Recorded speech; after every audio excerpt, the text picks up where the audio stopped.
Disney is doing their own experimental prototype community of tomorrow, or is it a retirement village out there in the California desert, that being Cotino? However, some of the residents out there are not quite happy with what Disney has been up to. Let's talk about the uproar that might be brewing out there in California against the Disney company here on That Park Place. Hello, I am Jonas J. Campbell, an investigative reporter for That Park Place, and here is local gumshoe, Mr. VashSky. Vash, you've been out to Cotino, haven't you? I have, yes. While I was in Palm Springs, I decided, well, you know what? Let's go ahead and look at that Cotino community. And, it just happened to be, a couple streets down the road.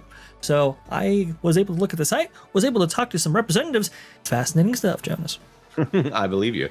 But in the meantime, let's talk about some outraged Californians. This out of the dailymail.com. Those outraged Californians slam Disney over construction of a 1900 home community in peaceful desert city.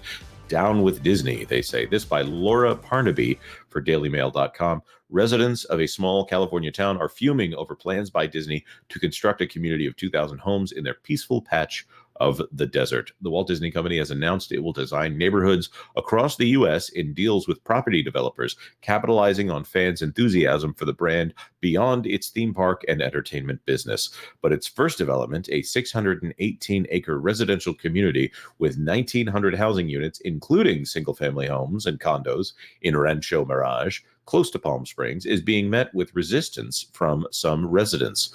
One local, Carol Tifton, said she was worried about the development would see the Coachella Valley turn into another Las Vegas. Now, I'm not very familiar with Coachella, but when I hear the word Coachella, I generally associate it with a music festival. Vash, is there another impression for people who are actually close to this area? When I think Coachella, I do think music festival as well. Now, the Coachella Valley represents a large swath of that greater Palm Springs area. So perhaps from a local's perspective, they're talking about something somewhat different here. But I do know, let me see if I can pull up the artwork. Yes, there is going to be a kind of downtown Disney, if you will, but within this residential community right here, within Cotino.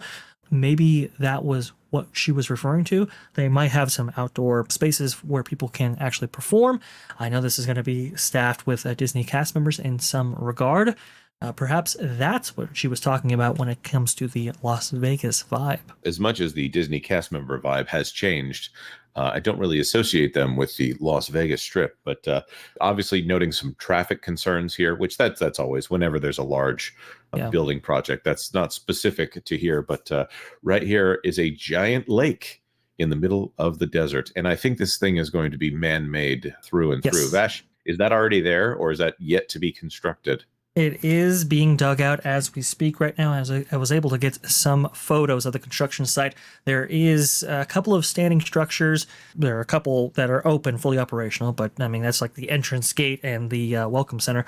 And then you have some of the larger structures that are under construction right now. And then there's like 2 homes that have completed building. They want the first phase of this to be early 2025. I thought that was very ambitious. That is this ambitious. Lagoon here. That's only a few months away. Right. I know, exactly. So I was like, okay. There's going to be, 3 home builders involved here in order to make this happen? Again, very ambitious. But this lagoon here, this is going to be 24 acres, about 18 football fields, Jonas. This is a large body of water. Now, apparently they are teaming up with a company who says that they are experts in minimizing how much evaporation that there is and how much this will have to be maintained. But they're shipping in, I think, white sand in order to make a beachside setting for this lagoon here. You're supposed to be able to swim in it. Some of this will be temperature controlled. It's a very ambitious project by them. Yeah, I'm there with you. This seems like an undertaking that is, I don't want to say it's on the scale of Disney World because that is humongous, but man-made lakes, that's an area where most people go, okay, I'm going to leave that to the experts here. This is fascinating. From the article, Disney plans to create a Cotina Bay Lagoon beside a promenade with striking views of the oasis and the mountains beyond. But Tiffin said she's concerned about using so much water with the lake in the middle of the desert, which may come at a cost to surrounding residents.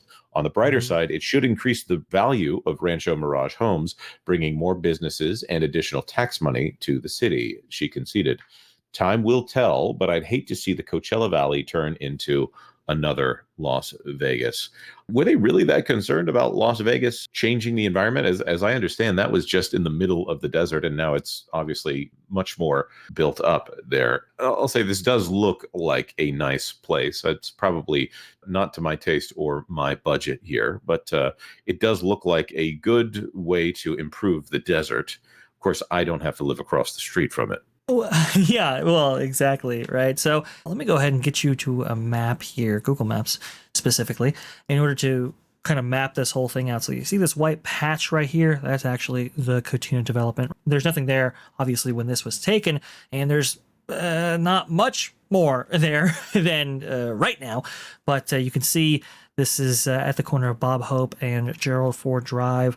Right in between Frank Sinatra and Gerald Ford Drive. If we extend out, you can see how much this area is already developed in a similar manner. And you can see a lot of golf courses already in this area. Those use up water as well. So it sounds a little bit like sour grapes to me, but we will see when the development actually opens.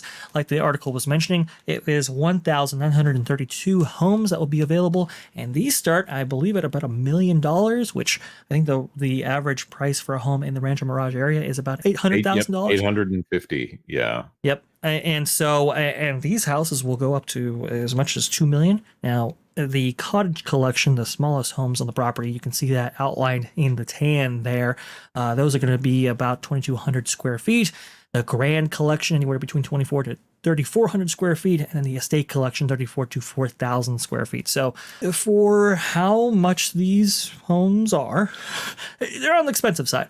That's for sure. Well, Disney doesn't do anything like this unless they are planning to make a lot of money with it. And looking at this is something that they haven't used the terms retirement community, but there have been some maps that have been out there that indicate, well, we would favor this age group for these homes and would favor this age group for these homes. This is also an excuse to rent out Walt Disney Imagineering to these developer projects and keeps Imagineering stable and has a nice source of income for that department. I don't know a lot of detail on that, but that's been something one of our sources has pointed out. Well, I will indeed clarify even further than that. So there are some homes that will be just for 55 and older. That's also the idea for Asteria as well. They're North Carolina, a version of this Storyliving project right here that will feature actually 4,000 homes, obviously themed to the North Carolina general vicinity where that is being built, separate from Cotino. And like I was saying before, there are already 2 homes built here. I don't know, Jonas. I just not sure about this development. Yeah, a nice model home in the middle of the desert that strikes up images of Arrested Development to me personally. Yes. Also, if I have my choice between the California desert and Asteria, I'm probably going to go for Asteria myself. This is not the first time that Disney has put together large communities like this. Celebration comes to mind, although Celebration was a kind of a different beast there and eventually spun off on its own. People say that Celebration was a failure. I do know that it made money for the Walt Disney Company. And then there's, of course, Golden Oak, which is a very small area there in Orlando, Florida, that, you get special passes and things for living in that community.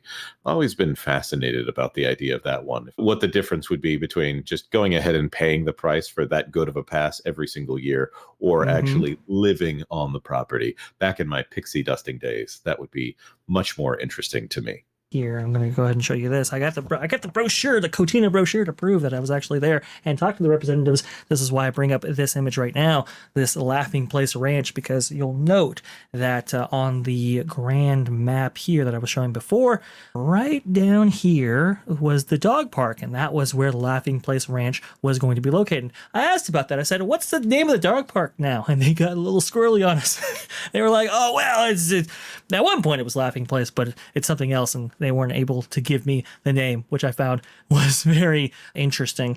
Now, as opposed to Asteria or even Celebration, there are some deep Walt connections here. I understand Walt Disney World, obviously, but people will note that Smoke Tree Ranch was out here in Palm Springs as well. You can actually see that Smoke Tree Ranch symbol there that was, I think it was embedded into Walt Disney's tie. A lot of the later photographs when he really took a liking to Smoke Tree Ranch itself. I think that's actually on the partner statue. So Disney's obviously trying to connect it to that, which I think is very interesting. But my mom was with me on this visit, and she was like, what makes this Disney? If I'm going to be a home buyer in this area, why should I go with you as opposed to any of the other developers in this area?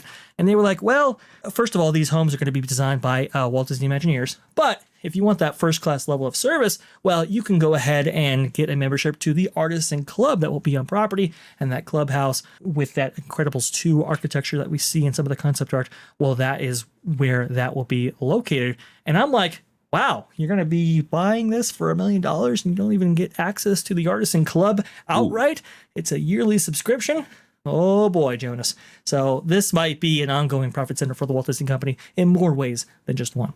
This is so fascinating to me. And you have to wonder, Disney is always looking for new revenue sources here. And this is technically under the experiences division, but residential communities, you don't really picture that as part of Disney's portfolio here. But we want to throw this to our commenters. What do you think about all of this? Is this the kind of thing that Disney or not that you would be interested in? Let us know your thoughts in the comment section down below. Like this video if you found it helpful in any way, and consider subscribing to That Park Place for all the news that should be fun. Thanks for watching That Park Place News.